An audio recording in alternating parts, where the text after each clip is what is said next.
In the moon of wintertime.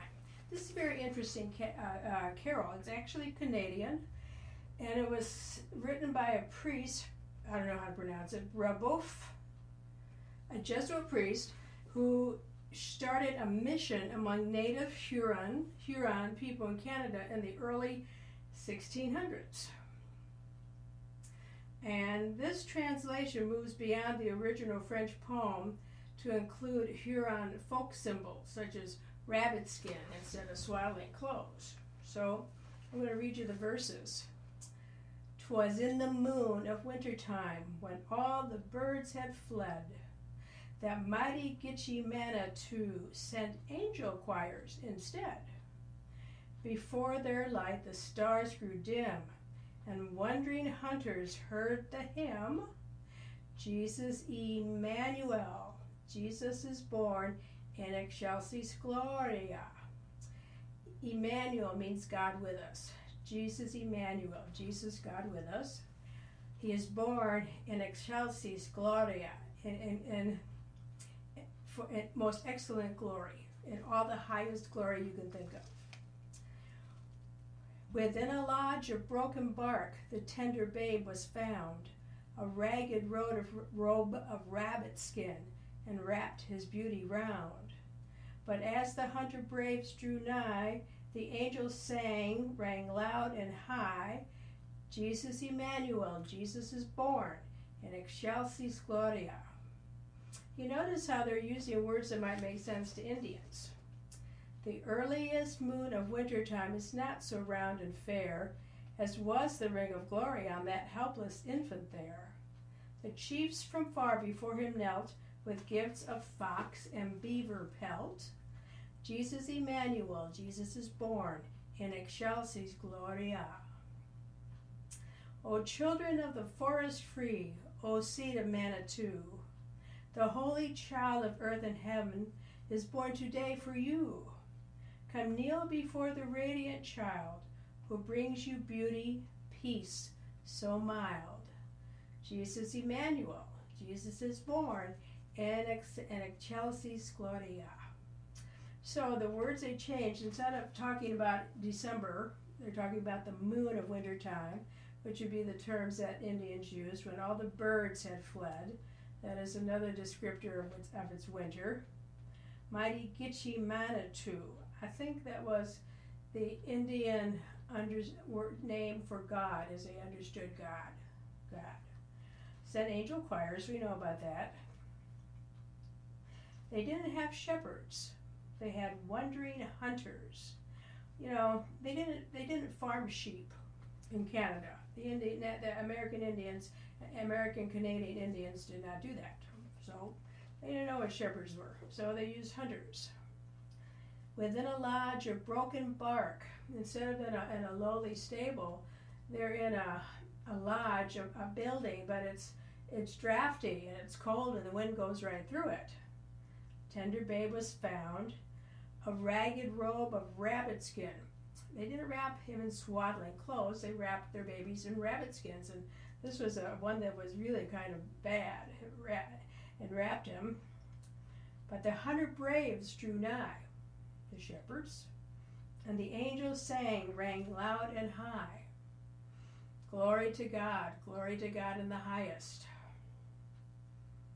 The earliest moon of wintertime is not particularly nice, but the ring of glory on that helpless infant was wonderful. The halo. The chiefs from far before him, the wise men, the chiefs from far before him knelt with gifts of fox and beaver pelt instead of frankincense and myrrh and gold, for fox and beaver pelt. O children of the forest free, that is how Native Americans consider themselves, children of the forest and free. O seed of Manitou, the holy child is born today for you. And they saw Manitou, well, now, Gitche Manitou. Manitou was their god, was their name for God.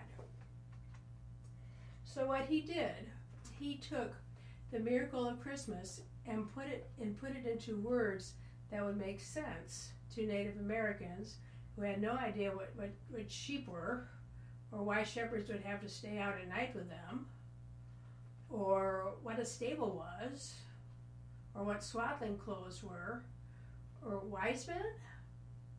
He gave them terms that they could understand. We're going to do this in several different parts. It is kind of tricky.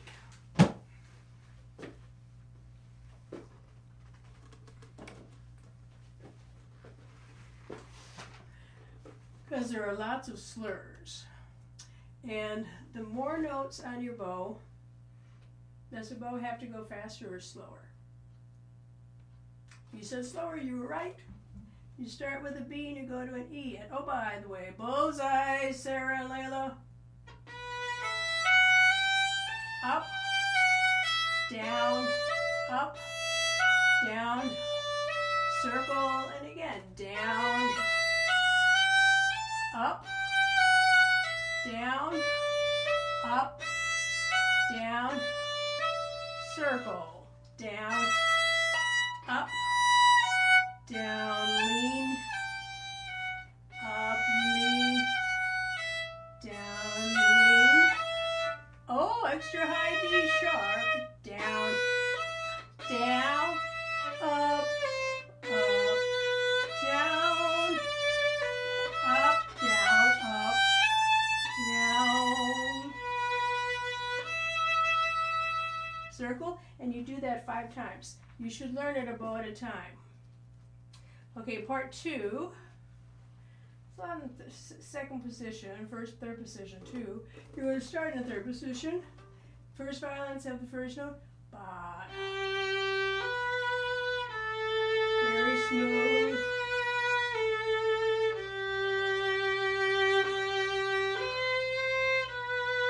Stretch into fourth. Return to third. Harmonic. And stretch into fourth. Third.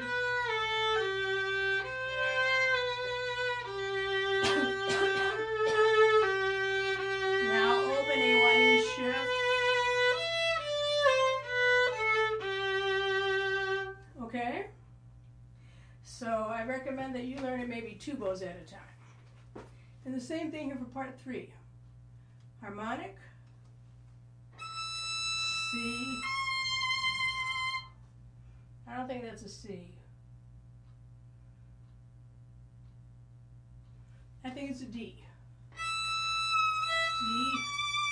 Now solid 4 to a B. Then back to a D. Shift to C.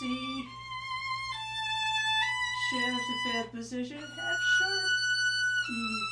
Stay in position. 4, 3.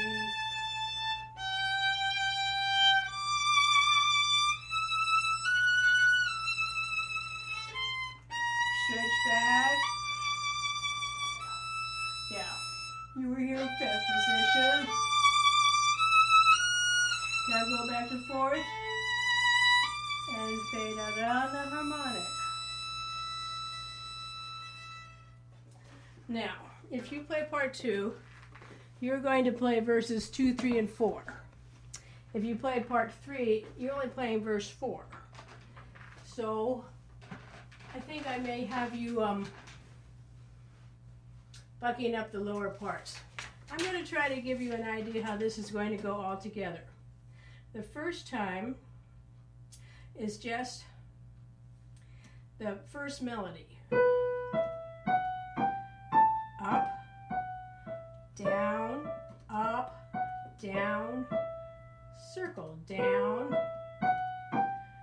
up, down, up, down, circle, down, up, down, up, down, spread, down, down, up, down, up, down, up, down.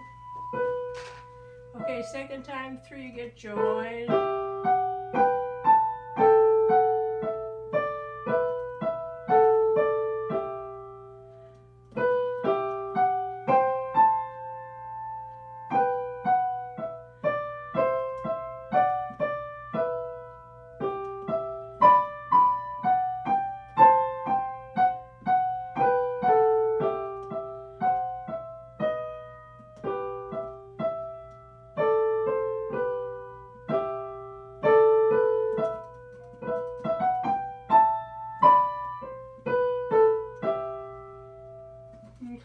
the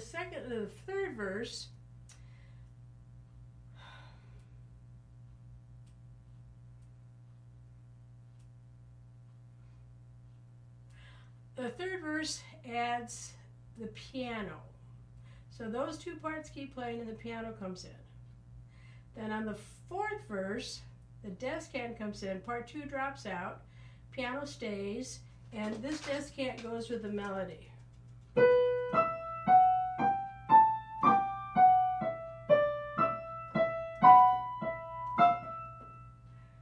Aha! Let me try that again.